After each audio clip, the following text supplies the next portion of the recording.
Oke, kali ini saya akan membacakan buku The Power of Kepepet dari karya Mas Jaya Setiabudi. Cara tercepat terampuh jadi pengusaha, insya Allah. Oke, kita mulai langsung di halaman 105 yang berjudul Aturan Pakai.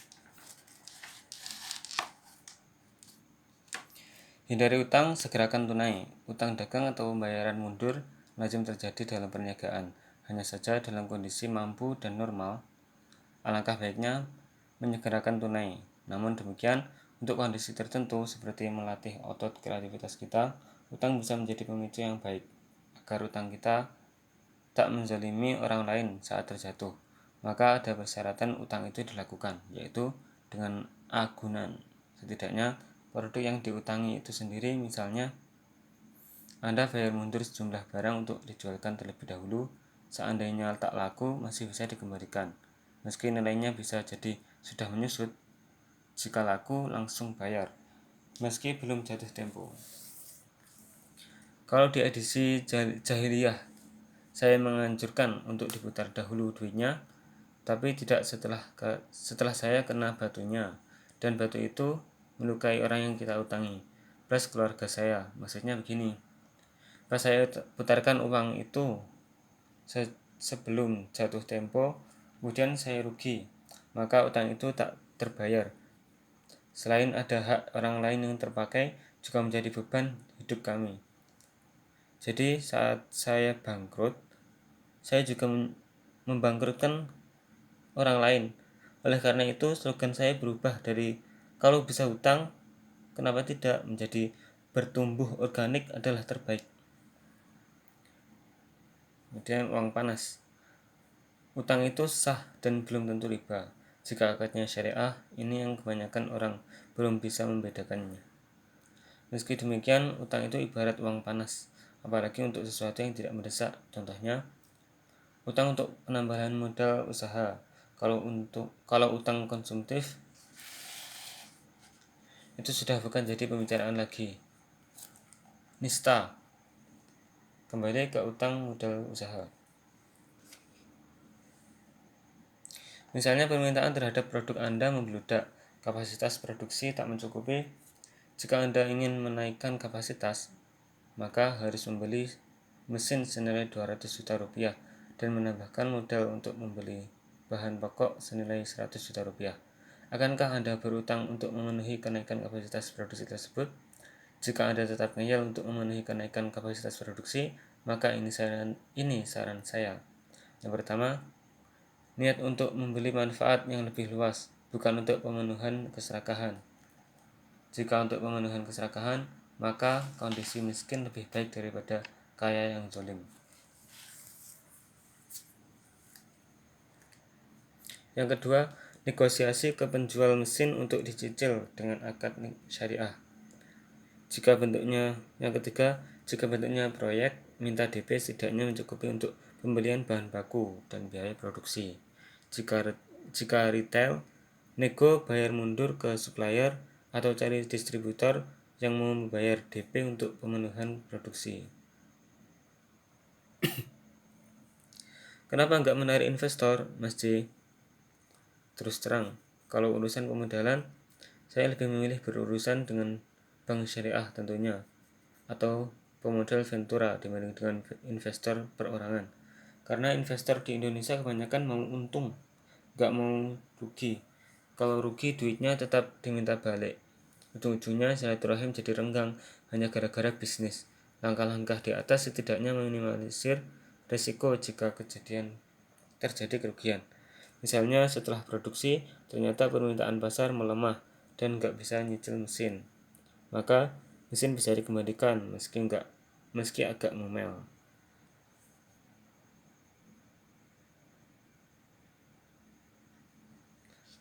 Oke, lanjut.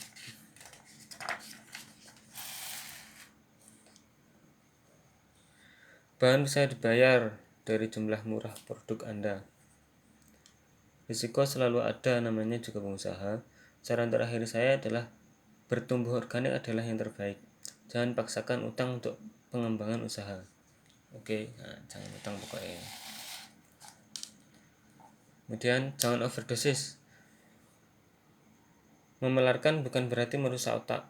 Penggunaan tepok secara berlebihan akan berakibat fatal. Saya pribadi tidak mau bertanggung jawab jika Anda melebihi dosis yang dianjurkan kecuali kalau untungnya dibagi. Kuncinya adalah kenali diri Anda dan ukur kemampuan Anda. Jangan mengukur diri Anda dari kemampuan orang lain. Optimis itu bagus, tapi harus realistis. Karena Anda masih menginjak bumi ini, jika di awal buku ini saya banyak cerita tentang enak-enaknya saja, sekarang saya juga harus bercerita tentang resikonya. Hal-hal yang perlu dipertimbangkan sebelum mempraktekkan tepok adalah sebagai berikut. Jangan sampai berakibat perceraian. Lain halnya jika Anda masih berstatus bujangan, maka risikonya lebih kecil daripada yang sudah berkeluarga. Karena bagaimanapun, saat Anda telah menikah, Anda tidak bisa memutuskan sendiri. Jangan sampai terjerumus ke jurang hukum. Mungkin Anda tidak berniat jahat, tapi hati orang lain siapa yang tahu, apalagi saat mereka terdesak. Yang pertama, pelajari pasal-pasal yang dapat menjerumuskan Anda ke bui, terutama jika berbicara tentang uang. Pastikan barang yang Anda terima jelas sumbernya, bukan barang Spanyol. Istilahnya Spanyol, yaitu separuh nyolong, setengahnya curian. Enggak boleh itu. Biasakan disiplin secara administratif dengan membuat hitam di atas putih tiap kali penerimaan barang atau uang. Buat secara detail apa keperluannya, bukan menandatangani belangku kosong. Jika bekerja sama dengan orang, buat surat perjanjiannya dengan sedetail mungkin. Jangan juga melanggar norma agama, apalagi menjual diri saat kepepet. Kasihan yang beli loh. Canda.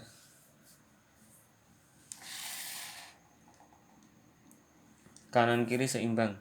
Ini bukannya berbicara tentang bisnis money game yang beberapa saat lalu center dengan nama kanan kiri seimbang, tapi berbicara tentang keseimbangan otak kanan dan otak kiri.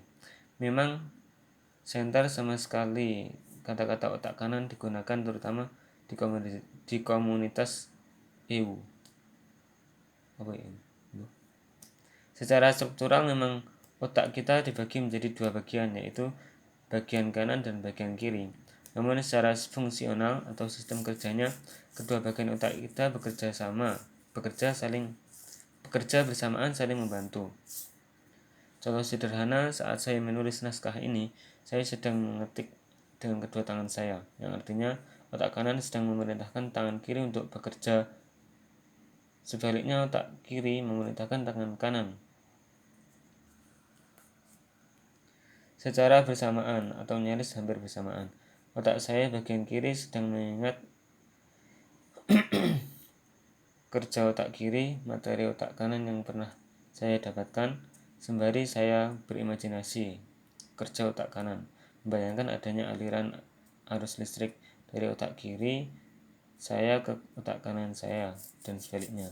Wah, memang luar biasa potensi otak kita ini. Luar biasa potensi otak kita ini. Tidak sesederhana seperti apa yang kita pikirkan. Namun hal sering digunakannya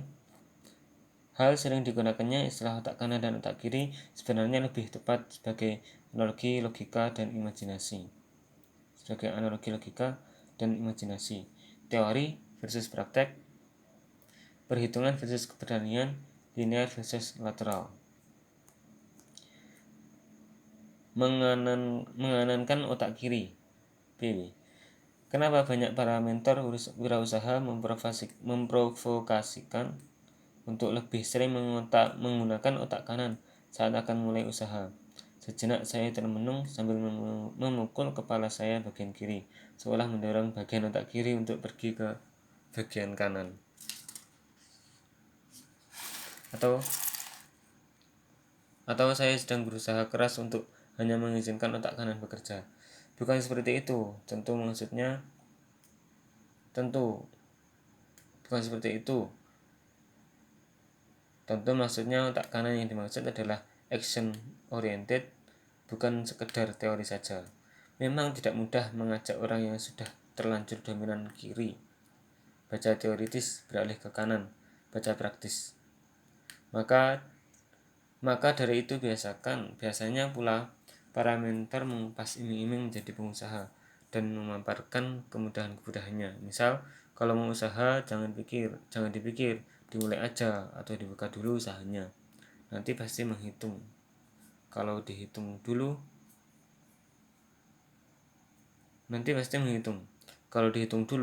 nggak bakal buka. Apa sih maksudnya? Sebenarnya sang mentor hanya ingin menarik kita untuk menjadi pengusaha sekarang juga, bukan besok, apalagi kapan-kapan. Karena kalau sang mentor bilang, "Lambok dihitung yang cermat dulu untung ruginya, jangan sampai nanti rugi." Ya, kapan mulainya?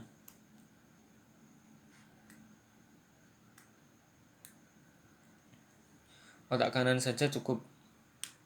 Banyak juga sih penggambar otak kanan yang kebablasan, sampai-sampai tak pakai otak lagi, alias ngawur. Zaman dulu menjalankan usaha dengan sangat konservatif, masih bisa. Lain hal dengan zaman serba online ini. Dunia sudah semakin kompetitif dan tren bisnis bergerak sangat cepat. Saat mulai memang harus memakai otak kanan. Namun setelah mulai dibutuhkan otak kiri yang dominan untuk menganalisis hasil yang kita peroleh dan menyesuaikan strategi kita berikutnya. Kalau asal trial error saja kan namanya konyol.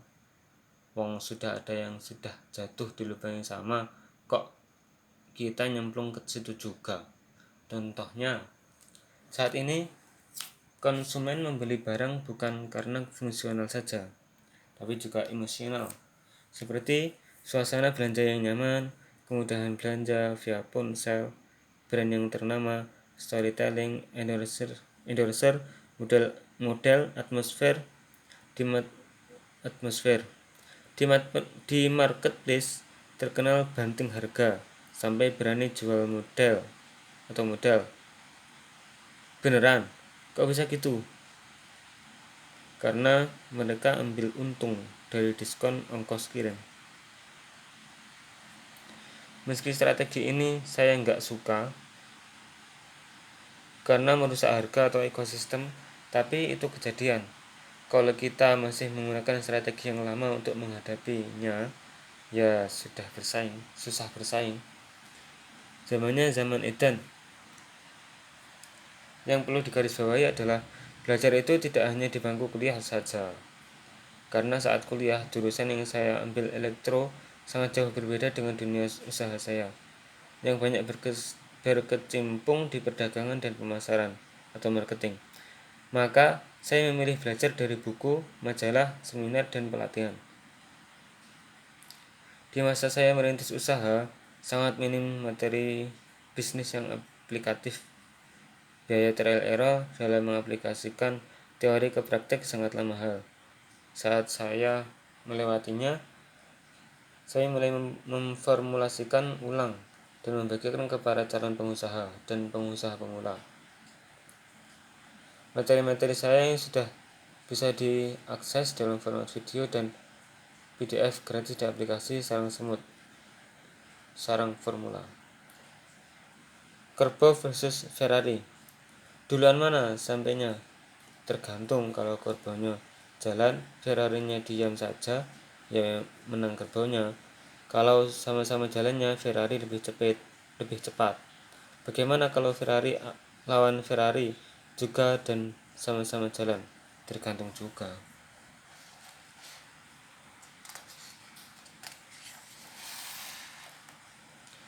Yang nyetir siapa dulu, tergantung yang nyetir dong. Artinya orang pintar kalau tak berani action ya tak akan menang. Ya tak akan menang sama orang biasa, tapi berani mencoba. Kalau sama-sama berani, yang punya ilmu ibarat punya petanya, bisa sampai lebih cepat karena paham jalannya. Bagaimana kalau tak bisa naik? Bagaimana kalau tak bisa naik Ferrari? Bisakah tiba di garis finish sama-sama? Bisa saja, asalkan satu mobil. Artinya, kita bisa cari tim, mitra atau karyawan yang lebih pintar. Intinya, si pelaksana bisnis haruslah orang-orang yang paham seluk-beluk bisnis itu. Jadi untuk berhasil ada ilmunya, bukan asal jalan saja. Hanya saja kalau mau belajar ya jangan ditelan mentah-mentah. Dipilih dan diolah dulu. Jangan-jangan ilmunya sudah tidak berlaku di zaman sekarang. Tim Yuk Bisnis saat ini didominasi oleh anak-anak muda di bawah 30 tahun. Mereka lebih update dari saya. Terpenting dalam memahami kelebihan dan kelemahan kita. Yang terpenting adalah memahami kelebihan dan kelemahan kita. Kemudian mencari tim untuk menutupi kelemahan kita. Poles kelebihan kita, bukan kelemahannya.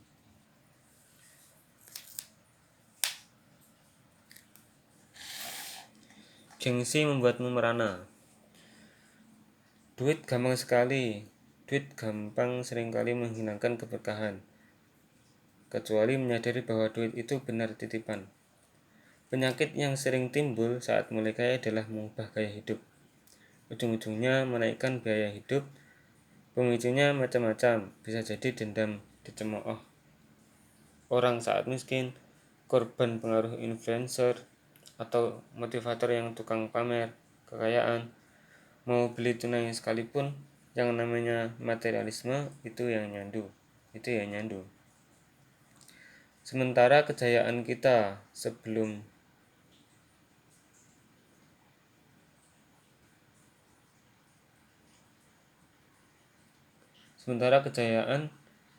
belum tentu bertahan. Pandemi Covid 2019 adalah contoh terbaik bahwa ikhtiar atau proses tak sejalan dengan hasil. Bagi industri yang sedang diuntungkan saat pandemi, jangan takabur dulu. Bisa jadi Anda akan mendapat giliran di gelombang berikutnya. Obatnya hedonisme apa? Memahami makna sukses yang sejati dan mengetahui angka cukup kita. Terapinya, unfollow akun-akun hedon yang tukang pamer kekayaan. Follow akun yang bersahaja apa adanya, bukan pencitraan. Sering berusukan di area kumuh, traktir makan pemulung, ngaji yang benar, bersanad, biar nggak salah memahami bahwa muslim harus kaya. Kita diperintah untuk soleh, bukan untuk kaya. Adapun setelah kita soleh, kita dijanjikan akan memimpin dunia. Jadi tujuannya soleh, bukan kaya. Paham? Beli produk berdasarkan fungsi, bukan gengsi. Belajar cuek dengan penilaian materialis orang lain terhadap diri kita. Kumpul dengan orang yang sevibrasi sederhana, terutama yang jadi role model Anda. Jangan salah. Role model materialisme.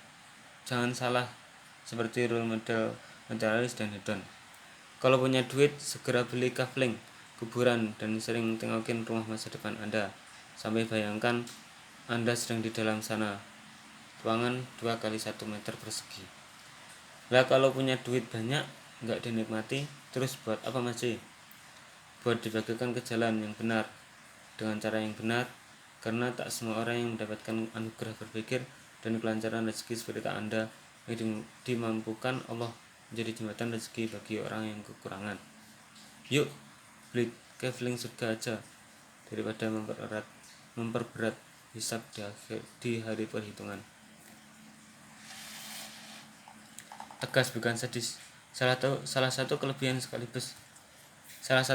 sekaligus kelemahan bangsa kita adalah asas tidak tegaan dan orang lain, apalagi orang-orang yang kita kenal.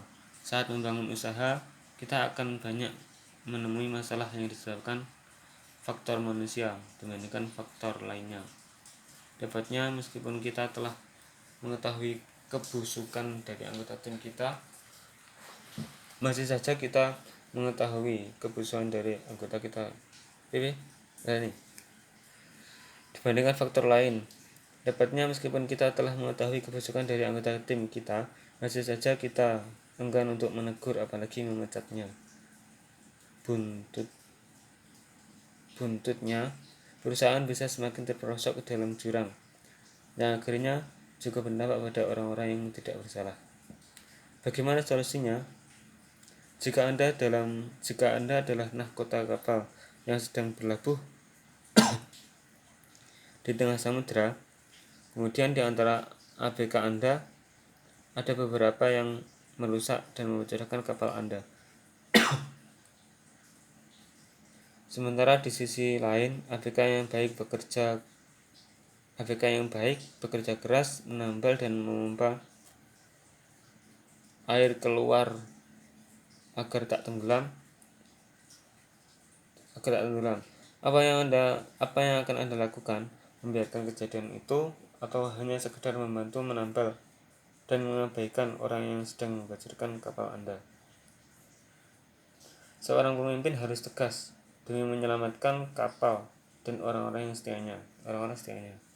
Jika pilihannya adalah tenggelam atau membuang orang yang menjadi perusak, tentu menyingkirkan pembocor adalah keharusan. Jika didiamkan, maka akan jadi virus bagi lainnya. Mengamati perilaku para orang sukses, mereka memiliki banyak kesamaan, antara lain sikap tegas dan memutuskan sesuatu. Mereka memilih hanya orang-orang terbaik dalam timnya. Mereka sangat selektif dalam merekrut karyawan.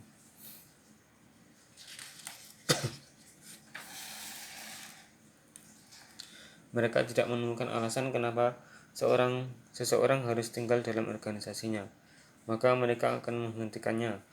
Apalagi jelas-jelas orang tersebut memiliki attitude yang tidak baik, seperti tidak jujur, malas, lambat, atau juga bisa diandalkan, atau tak bisa diandalkan. Lain ceritanya dengan fenomena usaha kecil kita, yang banyak menerapkan sistem kekeluargaan, alias keluarga yang maling dilindungi. Haruskah bertindak tegas? Harus. Ketegasan tak pandang bulu. First who then what? Dalam buku Good to Great, Jim Collins mengungkapkan melalui penelitiannya bagaimana perusahaan Fortune 500 terbaik di dunia, mereka menerapkan prinsip pertama siapa, baru kemudian apa yang akan dikerjakan. Artinya, mereka sangat selektif dalam merekrut karyawan atau tim. Tapi, bukannya karyawan adalah aset perusahaan. Betul, jika karyawannya tepat, jika membawa virus, namanya liability. Kewajiban seperti mempekerjakan seorang yang malas harus dicambuk, baru mau bekerja. Mending dikeluarkan saja. Semudah itukah? Kebanyakan bos tidak tega, sama seperti saya dulu. Seharusnya kita berpikir tidak tega jika melihat masa depan seseorang yang tidak jelas. Jika masih di tempat kita, jika kita menghentikan tanpa alasan atau untuk melampiaskan kebencian, maka namanya sadis. Jika kita memberhentikan untuk kebaikan, memberikan pelajaran orang tersebut pada masa mendatang, itu namanya tegas, bahkan menjadi amal. Dalam merekrut karyawan, jika ragu-ragu lebih baik tidak diterima. Dan teruslah mencari, karena saat kita mendapatkan tim yang tepat, maka fungsi kontrol dan manajemen akan lebih ringan. Orang yang terbaik tidak perlu diawasi, cukup diarahkan. Mencari anggota tim atau membentuk tim, pilih salah satu seperti bermain puzzle, mencari potongan-potongan yang tepat untuk menghasilkan gambar yang cantik. Kesuksesan usaha kita sangat dipengaruhi oleh kesuksesan kita merekrut tim. Seperti hukum mata rantai mengatakan, kekuatan suatu tim dipengaruhi oleh mata rantai yang paling lemah. John Maxwell. Jadi kekuatan suatu tim dipengaruhi oleh mata rantai yang paling lemah. Jika mau kasihanlah pada anggota tim yang lain yang bagus. Jangan kasihan sama yang busuk. Jadi, apa yang Anda tunggu? Bersihkan organisasi Anda dari virus. Rekrut hanya orang-orang yang terbaik. Jangan takut. Orang-orang yang terbaik tidak selalu identik dengan gaji tinggi. Mereka bekerja bukan karena bos atau uang semata, tapi bekerja untuk kemajuan dirinya sendiri dan mungkin karena visi Anda. Jadi, tunggu apa lagi? Bertindaklah tegas sebelum ketidakenaan dan rasa kasihan Anda memakan korban.